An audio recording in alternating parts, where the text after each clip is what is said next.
Seorang pria terlahir kembali 3 hari sebelum kiamat. Hal pertama yang dia lakukan adalah menggali bertonton tanah di pinggiran kota dan menyimpannya di ruang penyimpanannya. Semua orang menertawakannya dan menganggapnya bodoh. Tapi hanya pria itu yang tahu. Setelah kiamat datang, tanah yang tidak terkontaminasi, setiap butirnya akan bernilai miliaran. Apalagi dia juga memiliki medali perunggu pusaka keluarga. Di dalam medali perunggu itu tersembunyi sebuah pagoda. Setiap lantainya memenjarakan monster buas dan dewa jahat. Saat menghadapi bahaya, dia bisa memerintahkan mereka untuk bertarung. Karena dia tahu, 3 hari lagi kiamat akan datang. 90% manusia akan berubah menjadi zombie. Seluruh dunia akan menjadi neraka. Dan dia tidak hanya memiliki beruang hitam peliharaan Dewi Kuan Yin, tetapi juga monster gila Lei Zhenxi, bahkan Dai, yang menghancurkan dinasti Shang, menemaninya. Dan juga seorang dewa besar dari surga. Dia akan memimpin mereka untuk membangun kembali tatanan sosial.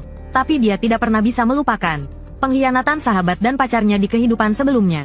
Saat dikepung zombie, mereka tidak hanya merampas medali pusaka keluarganya, tetapi pacarnya sendiri yang menyiramkan bensin ke tubuhnya. Haha, sampai jumpa di kehidupan selanjutnya. Maaf, Bung Yang, aku menginginkan semua milikmu. Lalu sahabatnya menggunakan darah adiknya untuk mendapatkan pengakuan medali tersebut.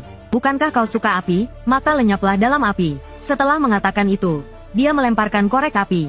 Api yang berkobar langsung melahap pria itu. Dia sangat tidak rela. Jika ada kehidupan selanjutnya, aku pasti tidak akan membiarkan kalian lolos. Saat itu, sebuah suara terdengar di kepalanya. Maka mulailah kembali. Lalu jantungnya mulai berdetak kencang. Mata kanannya memancarkan api yang berkobar. Dia langsung duduk dari tempat tidur. Ada apa ini? Tidak ada luka. Tidak ada api. Jangan-jangan, mungkinkah suara yang kudengar itu nyata? Dia buru-buru membuka ponselnya untuk memeriksa. Waktunya menunjukkan tanggal 1 Juli tahun 2028. Jadi, dia kembali ke 3 hari sebelum kiamat. Dia menatap bayangan dirinya di cermin. Mata kanannya telah berubah menjadi emas pucat. Apakah itu api yang tertinggal di matanya saat dia terbakar sampai mati? Lalu dia membuka pintu kamar dan berjalan keluar. Siapa sangka, jalan yang sekarang terlihat ramai. 3 hari lagi akan menjadi neraka. Demi bertahan hidup, orang-orang telah lama membuang moralitas mereka. Sahabatnya, Si Jun, dan Liu Ruyu, tanpa ragu mengkhianatinya. Saat itu, telepon dari Liu Ruyu berdering. Kenapa lama sekali mengangkat teleponnya? Hu Yang, apa kau ingin putus? Mulai lagi, sedikit saja tidak senang langsung minta putus. Dulu dia akan selalu membujuknya dengan penuh ketakutan. Tapi sekarang, oke, baguslah kalau kamu sudah tahu salahmu. Lalu, tenggorokan, apa katamu? Kamu Tulia, ku bilang, kita putus. Aku lelah, aku tak mau melayanimu lagi. Selamat tinggal. Lalu dia langsung memblokirnya. Hu Yang tiba-tiba merasa dunia menjadi tenang. Dia harus segera fokus pada hal yang penting. Di sisi lain, Liu Ruian langsung membanting ponselnya. Hu Yang berani-beraninya menutup panggilanku dan memblokirku. Dasar. Saat itu, Si Jun, sahabat Hu Yang, sedang berbaring di tempat tidurnya. Apa dia tahu hubungan kita? Mana mungkin, si bodoh itu selalu menurutiku. Aku suruh ke timur, dia tak berani ke barat. Mana mungkin dia tahu hubungan kita? Hehe, sudahlah, jangan marah. Tadi kakekku mengirim pesan. Dia menyuruhku mengumpulkan barang-barang antik pusaka keluarga. Barang-barang tua yang beraura. Katanya mungkin akan ada sesuatu yang besar terjadi. Barang antik, seingatku, keluarga Hu yang punya sebuah token pusaka. Jelek sih, tapi sepertinya sudah berumur ratusan tahun. Mendengar itu, Si Jun langsung memeluk Liu Ruyan. Dengan penuh semangat dia bertanya, "Oh, sekarang barang itu ada di mana?" "Ada di tangan adiknya Hu Yang, si Hu Yun." Hu Yang sedang marah sekarang. Nanti setelah dia tenang, pasti dia akan kembali memohon padaku. Saat itu aku akan memintanya memberiku token itu. Adegan berpindah. Seorang gadis polos muncul. "Kak, tiba-tiba kau minta ini untuk apa? Sampai naik taksi 50 km ke sini. Hari ini kau tidak kerja, Kak." Matamu kenapa, Yun? Kamu percaya kakak, kan? Tentu saja, meskipun dia tidak tahu kenapa kakaknya bertingkah aneh hari ini. "Kak, kita berdua sudah saling bergantung sampai sekarang. Aku percaya sepenuhnya tanpa syarat padamu. Apapun yang kau lakukan pasti demi kebaikanku." Melihat adiknya yang penurut di pelukannya, Hu Yang tersenyum tipis. "Baiklah, sekarang kamu pergi ke sekolah untuk berkemas. Lalu segera pulang bersamaku." "Baik, Kak, aku pergi sekarang." Melihat adiknya pergi, Hu Yang bersumpah dalam hidupnya kali ini, dia pasti akan membuat Xiao Yun hidup dengan baik. Karena token ini, di kehidupan sebelumnya, aku dan adikku dibunuh oleh pasukan dunia. Apakah ada yang berbeda dari token ini? Tiba-tiba, mata kanannya memancarkan partikel api berwarna emas. Kemudian mendarat di token dan membakarnya. 3 karakter besar muncul di token. Penjara agung, suara dengungan yang keras. Sebuah portal ruang waktu muncul di hadapan Hu Yang. Lalu dia tersedot ke dalamnya. Di bawahnya terdapat menara raksasa yang dipenuhi rantai. Ini. Setiap lantai menara dipenuhi monster dan iblis. Semuanya tampak ganas dan menakutkan. Petir sesekali menyambar di udara. Monster dan iblis yang dikurung di dalamnya menjerit kesakitan. Tapi petir terus menyambar. Hu yang mengerti. Petir itu menekan monster di dalam menara. Legenda mengatakan mereka yang menonton video tanpa like, subscribe, komen, dan memberi hadiah akan ditangkap dan dibawa ke sini dalam mimpi mereka. Kecuali mereka berkomentar Doc Hedford di kolom komentar. Saat itu, sebuah suara tiba-tiba terdengar di telinganya. Takutkah kau? Kau siapa? Saya Dai. Salam, Tuan Penjara. Menara penakluk iblis dibangun puluhan ribu tahun yang lalu. Ditempa oleh Kaisar Langit bersama 12 dewa tinggi. Dan juga merupakan penjara agung. Sejak zaman kuno, monster dan dewa jahat yang tak terhitung jumlahnya telah dipenjara di sini. Dilemparkan ke dalamnya, menderita siksaan petir setiap hari. Dan dekrit penjara agung di tangan Hu Yang adalah satu-satunya kunci untuk membuka pintu. Inilah alasan Dai memanggilnya Tuan Penjara. Jadi, Tuan Penjara, ingin melihat para tahanan Anda? Untuk detail lebih lanjut, bagaimana kalau saya laporkan sambil kita melihat-lihat? Baiklah, merepotkanmu. Hu Yang dan Dai perlahan berjalan menuju menara penakluk iblis. Begitu Hu Yang masuk, pisau angin yang dahsyat menyerangnya. Dai segera memperingatkannya untuk berhati-hati. Cahaya keemasan memancar dari mata Hu Yang. Semua pisau angin yang menyerangnya ditangkis. Dai tidak menyangka dia begitu kuat. Tuan Penjara, yang ada di matamu itu benih api neter, kan? Itu sebabnya Anda bisa hidup kembali dengan mengaktifkan kembali benih api neter. Benarkah? Apakah kau yang berbicara di telingaku di kehidupan sebelumnya? Ya, saya memiliki ikatan yang kuat dengan keluarga Hu. Sebagai roh penuntun penjara agung, tentu saja saya tidak ingin melihat Anda dibunuh oleh orang jahat. Keputusasaan dan kemarahan Anda sebelum kematian di kehidupan sebelumnya membangkitkan kemampuan api Anda, dan mengaktifkan benih api neter. Saya hanya memanfaatkan kesempatan itu. Hu Yang akhirnya mengerti. Inilah alasan dia terlahir kembali. Sekarang kiamat akan datang. Dan dia telah membangkitkan kemampuannya. Di kehidupan ini, semuanya akan berbeda. Hu Yang kemudian menyuruh Dai untuk memimpin jalan. Penjara besar ini terbagi menjadi 9 tingkat. Dengan kekuatan jiwa Hu Yang saat ini, ia hanya bisa membuka gerbang penjara di tingkat 1. Tiba-tiba, matanya melebar. Ia melihat seekor beruang hitam dikurung di dalam sel. Bukankah ini binatang buas yang ditunggangi Song Si Jun di kehidupan sebelumnya? Beruang hitam itu mengaum dengan marah. Namun sedetik kemudian, beruang hitam itu berubah menjadi anjing penjilat. Aduh, apakah ini penguasa penjara yang baru? Benar-benar muda dan berbakat. Sudah ribuan tahun, akhirnya kami bertemu dengan Anda. Apapun perintah Anda, katakan saja. Ia bahkan mulai merengek. Hu Yang terkejut. Dai juga sangat terkejut. Dasar beruang hitam, kau bahkan tak punya malu di depan penguasa penjara. Minggir kau, aku bahkan belum menjilat. Ini tidak bisa dihindari. Meskipun dia adalah Raja Iblis 1000 tahun. Tapi setelah dikurung selama 1000 tahun, menjadi seperti anjing itu wajar. Saat itu, sebuah suara sumbang terdengar. Penguasa penjara itu apa? Omong kosong. Hanya mengandalkan token itu. Ingin aku tunduk, biarkan petir ini menyambarku selama 1000 tahun lagi. Pertama Sudai, lalu beruang hitam. Penjara ini dipenuhi monster legendaris. Hu Yang memperhatikan penampilannya, paruh burung, tubuhnya juga dililit petir. Orang ini, mungkinkah Lei Zhenxi? Saat itu, Dai menyanjung. Hihi, seperti yang diharapkan dari penguasa penjara. Sekilas langsung tahu siapa dia. Monster di dunia ini terbagi menjadi 7 tingkat. Prajurit, tentara, jenderal, panglima, raja, orang suci. Penguasa penjara saat ini berada di tingkat terbawah menara penjara. Tempat jenderal monster dikurung. Semakin ke atas, semakin kuat monster yang dikurung. Konon di tingkat teratas terdapat dewa kriminal tingkat orang suci. Hamba pernah mendengar Dewi Nuwa berkata, pernah ada makhluk tingkat dewa di antara langit dan bumi. Tetapi mereka telah lenyap dalam waktu. Semoga penguasa penjara bekerja keras, segera naik tingkat, dan menguasai seluruh penjara. Hu Yang baru menyadari bahwa ia telah meremehkan menara ini. Monster tingkat jenderal di dasar saja sudah begitu kuat. Ia jadi penasaran siapa yang dikurung di tingkat teratas. Siapapun itu, di masa depan mereka semua akan menjadi kekuatan Hu Yang. Di akhir zaman ini, ia harus terus menjadi lebih kuat. Penguasa penjara, dengan kekuatan jiwa Anda saat ini, Anda hanya bisa sampai di sini. Anda perlu menyerap lebih banyak kekuatan jiwa, untuk menerangi lebih banyak ruangan, menuju tingkat yang lebih tinggi. Kekuatan jiwa berbeda dengan kekuatan Yineng. Kekuatan Yineng bisa diserap dengan memburu zombie dan makhluk mutan. Tapi kekuatan jiwa hanya bisa didapatkan dengan membunuh dewa. Dan 3 hari lagi, para dewa akan turun. Itulah saatnya dia berburu. Sekarang yang terpenting adalah mempersiapkan diri. Hu Yang datang ke jalan barang antik. Di kehidupan sebelumnya, ada orang beruntung yang membeli tali pengikat dewa di sini. Dan menjadi pengguna kekuatan Yineng yang kuat. Sekarang, Maaf saja, barang itu akan diambil oleh Huyang. Jika tidak salah ingat, harta karun itu masih ada di sini. Dia begitu yakin, karena dia memiliki api neraka.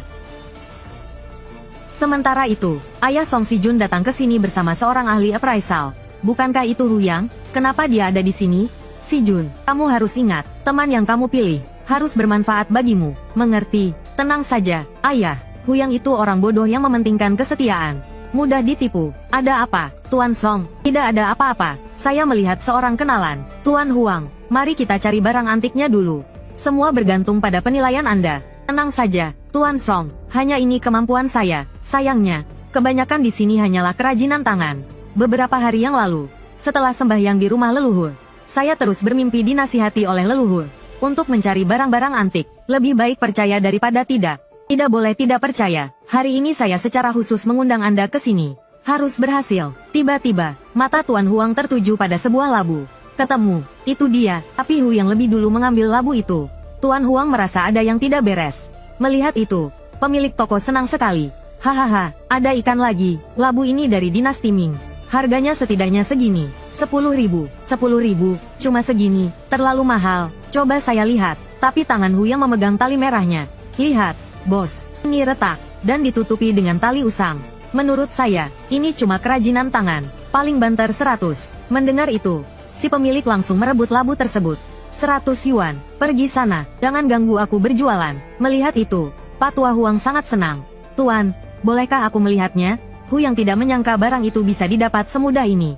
Tapi siapa sangka, tali yang tampak biasa ini, adalah tali pengikat dewa yang terkenal. Di kehidupan sebelumnya, adiknya Xiao Yun diculik oleh keluarga Song. Tidak hanya tokennya dirampas, tapi juga digunakan sebagai tumbal. Di kehidupan ini, dia tidak akan melepaskan bajingan-bajingan itu.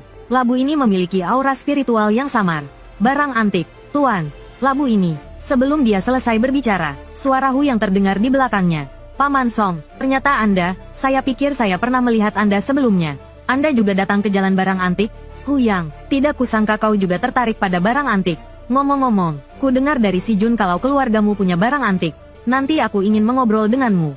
Tapi sedetik kemudian, Hu yang bertingkah seperti orang gila, dan berteriak, Paman Song, keluargamu sangat kaya, kenapa repot-repot membeli labu kecil ini? Apakah labu ini benar-benar berharga? Tiba-tiba banyak orang yang menonton. Bukankah itu Pak Tua Huang? Dia sudah memeriksanya, sepertinya barang asli. Labu ini sepertinya istimewa. Tuan, Anda menawarkan 10.000 yuan, kan?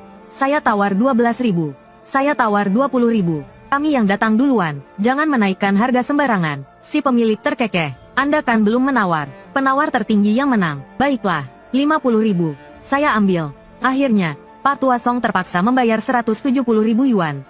Padahal tadinya hanya perlu 10.000 yuan. Semua gara-gara Hu Yang. Membuang-buang uang saja. Hu Yang bertingkah seperti tidak terjadi apa-apa.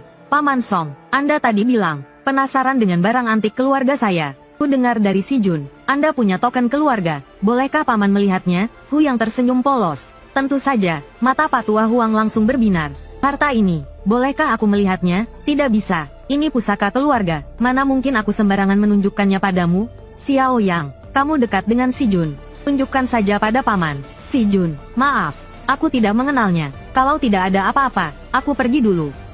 Tunggu dulu. Bagaimana caranya agar kami bisa melihatnya? Hu yang kemudian mengeluarkan kode QR pembayaran. Ini, 1 menit 10.000, beri aku 50.000. Kalian bisa melihatnya selama 5 menit.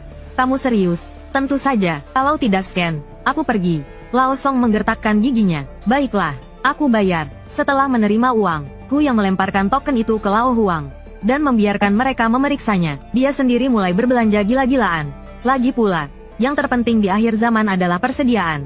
Terlebih lagi, ada gudang gratis di penjara distrik. Masih banyak sel kosong di sana. Dia bisa menggunakan salah satu sel sebagai gudang.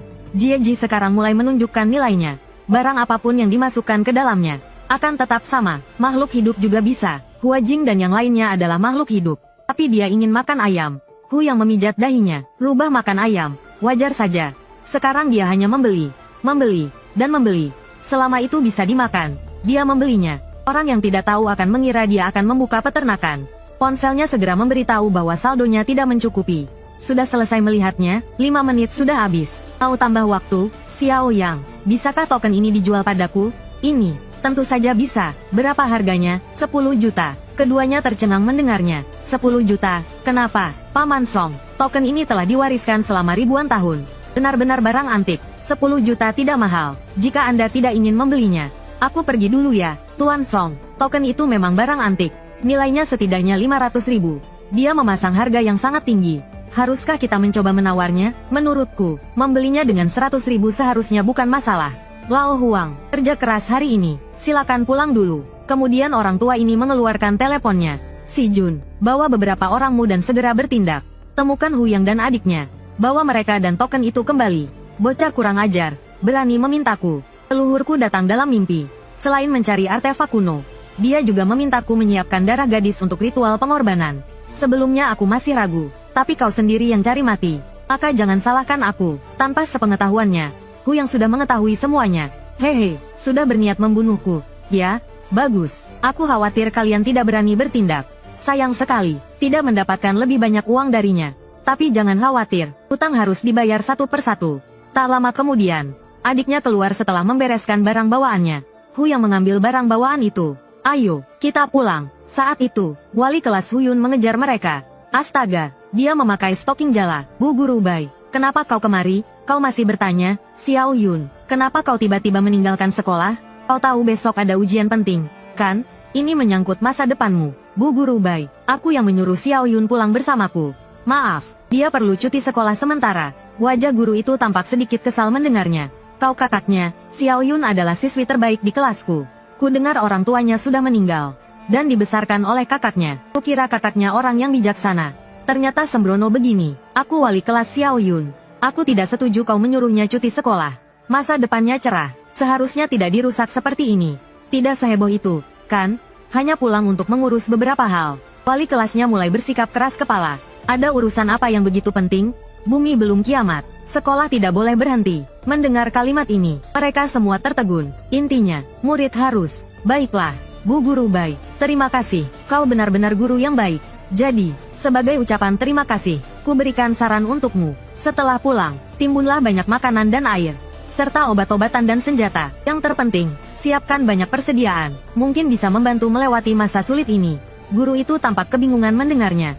Apa-apaan ini, menimbun barang dan sebagainya. Seolah-olah dunia benar-benar akan kiamat. Hanya berharap Xiao Yun baik-baik saja. Hu yang mengeluarkan sertifikat rumah dari laci. Kakak, apa yang akan kau lakukan? Apakah akan terjadi sesuatu yang besar? Tapi kakak akan melindungimu. Sambil berkata, dia mengambil liontin dan mengalungkannya di leher Hu Yun.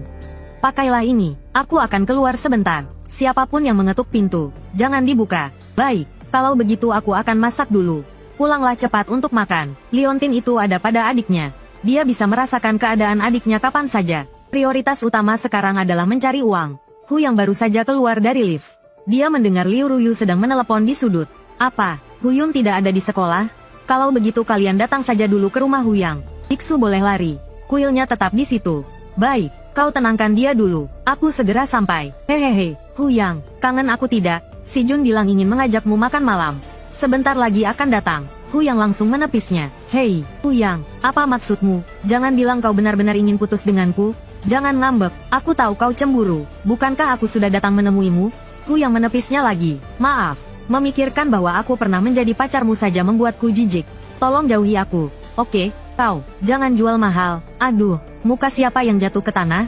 Kau tidak dipungut, nanti diinjak orang. Hu Yang, kau mau kemana? Kembali, menjual rumah. Apa, menjual rumah? Bukankah itu satu-satunya rumahmu? Bukankah kau bilang akan menggunakannya sebagai rumah pernikahan? Sekarang sedang butuh uang, dijual murah. Bagaimana, kau mau membelinya? Ada apa dengannya? Tiba-tiba menjadi begitu dingin. Dia mau menjual rumahnya. Rumah ini peninggalan orang tuanya. Lokasinya sangat bagus. Harganya setidaknya 3 juta. Kalau bukan karena apartemen ini, mana mungkin aku mau pacaran sama dia? Lalu dia mulai menggoda lagi. Jadi, berapa yang kamu mau?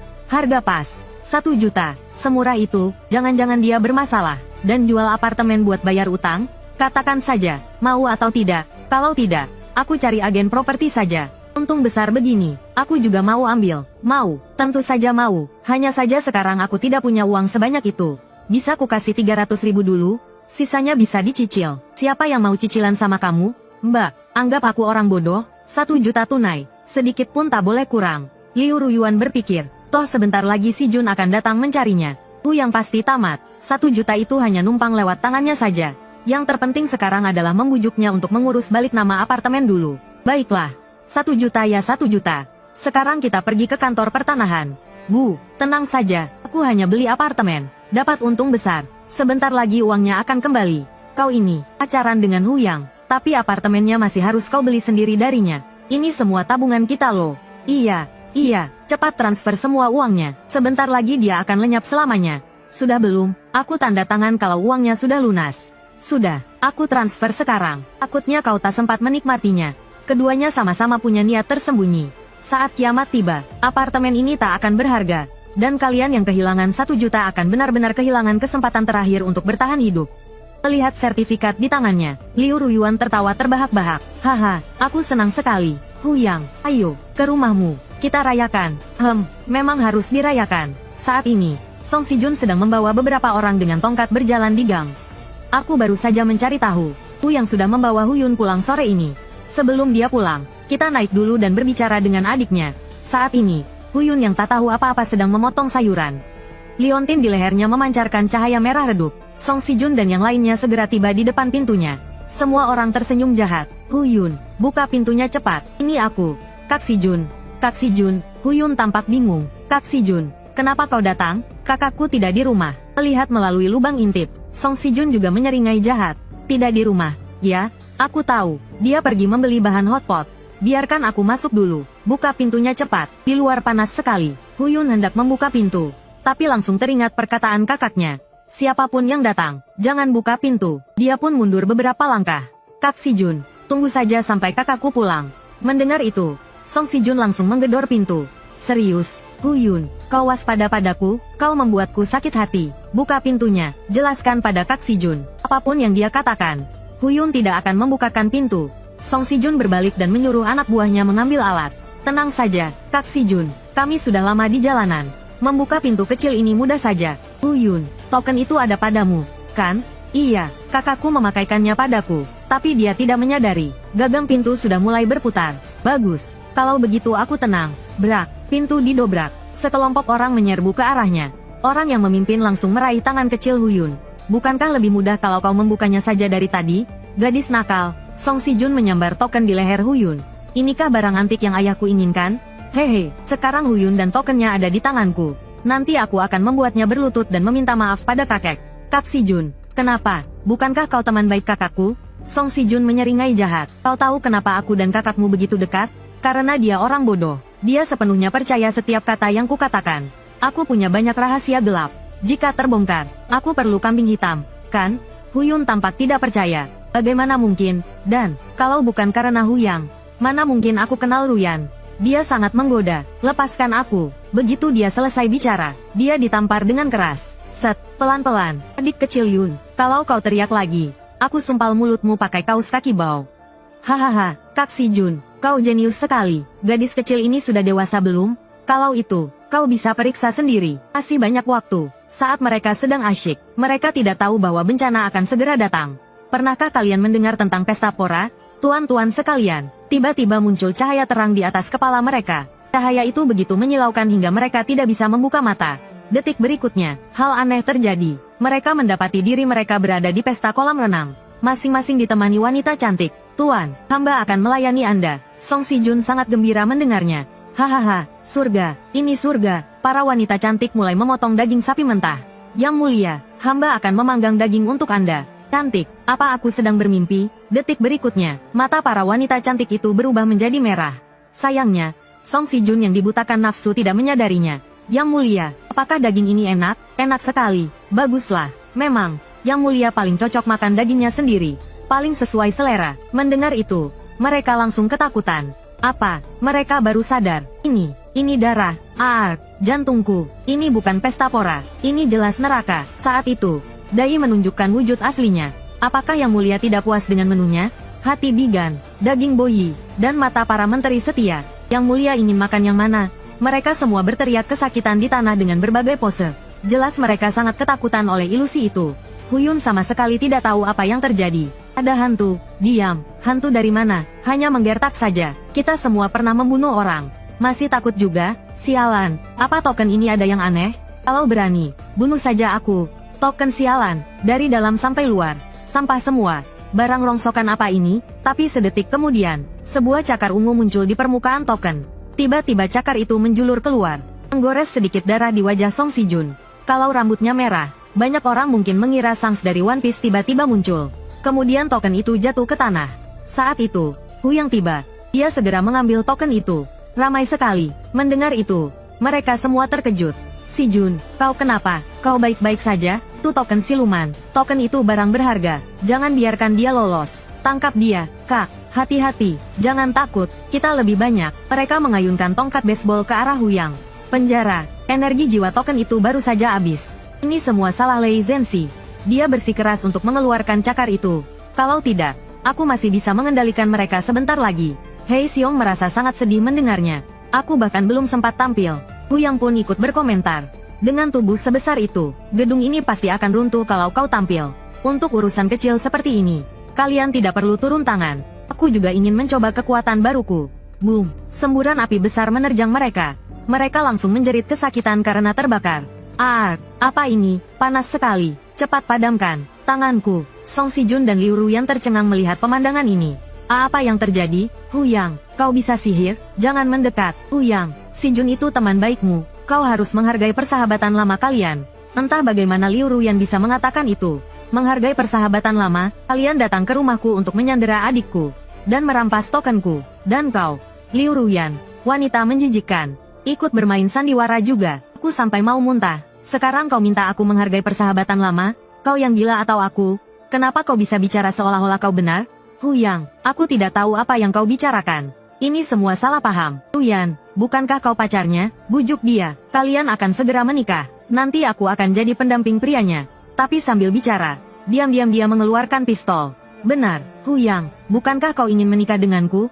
Aku tidak mau mahar lagi. Senang, kan? Lagi pula kau sudah tidak punya apa-apa sekarang. Tapi aku masih mau menikah denganmu.